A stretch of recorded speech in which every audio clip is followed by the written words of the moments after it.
अस्सलाम वालेकुम everyone, welcome back to my channel. कैसे हैं आप सब लोग? उम्मीद करती हूँ कि सब ठीक ठाक होंगे। और जो लोग मुझे मोटिवेट करते हैं, मैं उन्हें बहुत ज़्यादा थैंक्स कहना चाहती हूँ, क्योंकि आप लोगों की मोटिवेशन ही की वजह से मुझे और ज़्यादा हिम्मत मिलती है कि मैं नई वीडियो बना सकूँ, चाहे मेरी तबीयत कैसी भी हो। खैर, आप लोगों ने मुझे एक बात तो ये बतानी है कि आप लोग लाइव सेशन में इंटरेस्टेड हैं या नहीं हैं, और सेकंड आपने मुझे ये बताना है कि व्लॉग्स में आप लोगों का कितना इंटरेस्ट है, क्योंकि मैं सोच रही हूँ कि व्लॉग्स की तरफ भी थोड़ा सा जाया जाए, ताकि आप लोग बोर ना हो ये सारे टॉपिक्स इस तरह के सुन सुन के। तो इसलिए थोड़ा सा व्लॉग्स की तरफ भी जाना चाह रही हूँ, लेकिन वो आप लोगों ने मुझे मशवरा देना है कि आपको इस चीज़ में इंटरेस्ट है या नहीं है। खैर, आज हम बात करने वाले हैं फॉलिक एसिड के बारे में।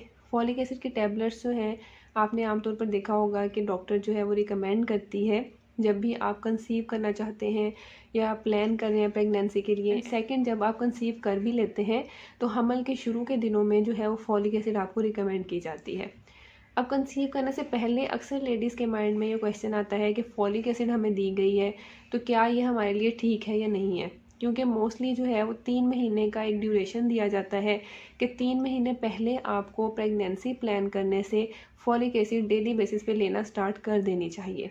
अब ऐसा होता क्यों है, इसके बारे में मैं आपको बताऊंगी, और आपने इस वीडियो के किसी पॉइंट को मिस नहीं करना है, क्योंकि ऐसी बहुत सी ख़तरनाक बीमारियां होती हैं जो आपके बच्चे के पैदाइश के दौरान या फिर पैदाइश के बाद आपको फेस करनी पड़ती हैं, सिर्फ ये टैबलेट ना लेने की वजह से। तो अगर आपको पता चलेगा कि ये कौन कौन सी चीज़ें हैं जो सिर्फ एक छोटी सी गोली को मिस करने की वजह से आपके बच्चे को फेस करना पड़ती हैं, तो आप इसको ज़रूर मिस नहीं करेंगे। अब आपको ये तो पता चल गया होगा कि फॉलिक एसिड कितनी ज़्यादा इंपॉर्टेंट है, जो मैं आपके साथ ये सब बातें कर रही हूँ, लेकिन मैं फिर भी आपको वो सब बताना चाहती हूँ कि जब आप इस चीज़ में लापरवाही करते हैं तो आपके बच्चे को किन मसाइल का सामना करना पड़ता है। तो सबसे पहले तो मैं आपको ये बता दूँ कि फॉलिक एसिड जो है वो इस तरह की फॉर्म में जो है वो मार्केट में अवेलेबल होती है। आप किसी भी कंपनी की ले सकते हैं, इम्पोर्टेड ले सकते हैं, लोकल ले सकते हैं, और इसमें जो है वो तकरीबन जो है वो 60 टैबलेट्स प्रेजेंट होती हैं। मतलब कि आपके 2 महीने आराम से गुजर जाते हैं अगर आप एक दफ़ा इन्वेस्ट कर देते हैं। प्राइस इसकी आई थिंक 690 है, ये न्यूट्री फैक्टर वालों की है, लेकिन आप इम्पोर्टेड भी यूज़ कर सकते हैं, ये भी यूज़ कर सकते हैं, इसमें कोई पाबंदी नहीं है। लेकिन जो बिल्कुल लोकल होती हैं, जो आई थिंक 60-70 रुपये की डब्बी आती है, वो आपको यूज़ नहीं करनी चाहिए, क्योंकि वो इतनी अच्छी क्वालिटी की नहीं होती है। अब इसमें जो है आपने रोज़ की एक टैबलेट लेनी होती है, चाहे आप कंसीव करने के लिए प्लान कर रहे हैं या फिर आप कंसीव कर चुके हैं। सबसे पहले तो ये बता दूं कि फॉलिक एसिड इतनी ज़्यादा इंपॉर्टेंट क्यों है। फॉलिक एसिड जो है हमारी बॉडी के जितने भी न्यू सेल्स होते हैं उनको बनने में मदद करती है, ताकि वो सेल्स हेल्दी रहें और वो अच्छे से अपना काम कर सके। अब जो एग है उसकी भी क्वालिटी तभी अच्छी होती है जब वो अच्छे सेल से बनेगा, और उसके अंदर जो जेनेटिक मटेरियल है, जेनेटिक मटेरियल के बारे में हो सकता है अक्सर लोगों को ना पता हो, लेकिन ये वो मटेरियल होता है जो कि आपके सारे फंक्शन को कंट्रोल करता है। ख़ास तौर पे जब बच्चा बनता है तो उसमें भी इसी का रोल होता है कि माँ बाप से जितनी भी प्रॉपर्टीज़ बच्चे में जाएंगी, खसूसियात बच्चे में जाएंगी, वो सब इसी ने ही कंट्रोल करना होता है। अगर कहीं खुदा न खास्ता इस चीज़ में डिफेक्ट आ जाता है तो उसकी वजह से बच्चे में भी प्रॉब्लम्स आ जाती हैं, उसकी ठीक से ग्रोथ नहीं हो पाती है, चाहे वो आपकी बॉडी में जब बन रहा होता है और जब उसकी पैदाइश होती है, फिर उन प्रॉब्लम्स का उसको तब सामना करना पड़ता है। इसका बहुत कॉमन सा केस मैं आपको ये बताऊंगी कि अक्सर ख़वातीन जो कहती हैं हमने कंसीव कर लिया, लेकिन जो है वो खाली सैक था, उसमें बच्चा मौजूद नहीं था, तो ये मोस्टली जो है जेनेटिक मटेरियल में डिफेक्ट की वजह से आ सकता है, क्योंकि एग अच्छी क्वालिटी का नहीं बना होता या फिर स्पर्म अच्छी क्वालिटी का नहीं होता है, जिसकी वजह से बच्चे में ये प्रॉब्लम आती है। वो जेनेटिक मेकअप उसका अच्छा नहीं होता है, उसकी वजह से बच्चा बन ही नहीं पाता है और खाली सैक होता है और मिसकैरेज हो जाता है। सेकंड, जो लेडीज़ कंसीव कर लेती हैं, ठीक है, बच्चा भी नज़र आ गया उसमें सैक में, लेकिन वो क्या करती हैं, फॉलिक एसिड को लेने में बहुत ज़्यादा लापरवाही करती हैं शुरू के दिनों में। शुरू के दिनों में जो है वो बच्चे की जो रीढ़ की हड्डी होती है वो बननी होती है, उसके बाद उसका दिमाग का हिस्सा बनना होता है, जो कि बहुत ज़्यादा ज़रूरी है, और उसमें फॉलिक एसिड बहुत इंपॉर्टेंट रोल प्ले करता है। अगर किसी भी कमी की वजह से वो रीढ़ की हड्डी ठीक से नहीं बन पाती है तो आपको कुछ इस तरह का जो है वो इमेज एक नज़र आता है बच्चों में। अल्ट्रासाउंड में पता चल जाता है कि ये डिफ़ॉर्मिटी या फिर आप कह लें कि ये मसला आ गया है रीढ़ की हड्डी का। अब इस मसले में क्या होता है कि जब बच्चा पैदा होता है तब उसके बाद उसको ऑपरेशन से ही रिमूव किया जाता है इस चीज़ को, और ऑपरेशन से रिमूव करने के बाद बच्चा फिज़िकली तौर पर डिसेबल हो जाता है, मतलब कि चल फिर नहीं पाता है। अब ये तो इसका एक डिफ़ेक्ट हो गया। सेकंड डिफ़ेक्ट क्या आता है कि अगर दिमाग की ग्रोथ ठीक से ना हो या फिर उसमें कोई प्रॉब्लम आ गया हो तो ऐसे बच्चे जो है वो मेंटली डिसेबल हो जाते हैं।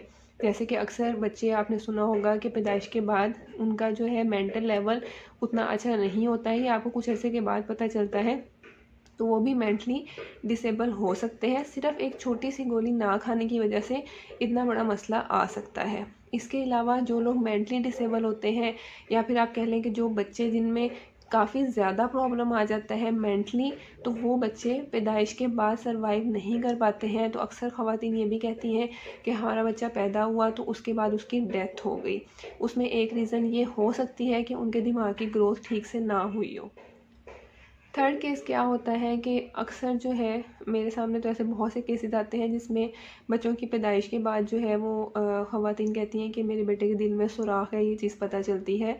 तो ये चीज़ भी हो सकती है फॉलिक एसिड की कमी की वजह से। इसका जो है जैसे ही बच्चे पैदा होते हैं उसके बाद जिन बच्चों के दिल में सुराख होता है तो ये भी एक आप कह लें कि इसी की कमी की वजह से प्रॉब्लम आ सकता है। सेकंड, कुछ बच्चों का जो है वो ये लिप और जो है नाक वो दोनों आपस में ज्वाइन होते हैं, जुड़े हुए होते हैं, उसको हम क्लेफ्ट पैलेट कहते हैं। तो उस ये वाला प्रॉब्लम भी एक फॉलिक एसिड की कमी की वजह से आता है। तो ये सारे प्रॉब्लम जब आप हमल आपका होता है उस दौरान अगर आप फॉलिक एसिड नहीं लेती हैं पहले 3 महीने, तो उसकी कमी की वजह से ये सारे मसले मसाइल आ सकते हैं। लेकिन बाज़ औक़ात ये भी होता है कि आपने देखा होगा कि भाई ख़वातीन ये भी कहती हैं कि हमने तो नहीं ली लेकिन हमारा बच्चा तो बिल्कुल ठीक ठाक था। हर केस में ऐसा नहीं होता, लेकिन आपको रिस्क नहीं लेना चाहिए। ये मैंने आपको चांसेस बताए हैं कि ये सब प्रॉब्लम्स जो बच्चों में देखी जाती हैं वो एक छोटी सी गोली ना लेने की वजह से ये सारे मसाइल उन्हें फ़ेस करने पड़ते हैं। तो आपको इसमें बिल्कुल भी लापरवाही नहीं करनी चाहिए और ये लाजमी लेनी चाहिए, इसका कोई भी नुकसान नहीं होता। अब ये बात भी कही जाती है कि भाई हम डाइट से जो है वो अपनी इसकी कमी को पूरा कर लेंगे, हमें सप्लीमेंट लेने की क्या ज़रूरत है। तो प्रेगनेंसी में आपको फॉलिक एसिड की बहुत ज़्यादा ज़रूरत होती है, तो उस केस में आपकी डाइट से जो है वो फॉलिक एसिड की रिक्वायरमेंट पूरी नहीं हो पाती है, इसलिए डॉक्टर आपको सप्लीमेंट रिकमेंड करता है। वो ऐसी फ़जूल में आपको कोई भी चीज़ रिकमेंड नहीं कर रहा होता, इसलिए इस बात में आपको ज़रा भी लापरवाही करने की ज़रूरत नहीं है, क्योंकि इसमें आपका नुकसान होता है और डॉक्टर का कोई भी नुकसान नहीं होता है। इस वीडियो से आप लोगों को कुछ बातें समझ में आ गई हों जो कि ज़रूरी हैं, तो इस चीज़ में आप बिल्कुल भी लापरवाही मत किया करें। सेकंड, मुझे बहुत ज़्यादा सपोर्ट किया करें और ताकि मैं ज़्यादा से ज़्यादा मोटिवेट हूँ और आप लोगों के लिए ज़्यादा से ज़्यादा कंटेंट लेके आऊँ, चाहे मेरी तबीयत कैसी भी हो। और अपना बहुत ज़्यादा ख्याल रखें, दुआओं में याद रखें। नेक्स्ट वीडियो तक के लिए अल्लाह हाफिज़।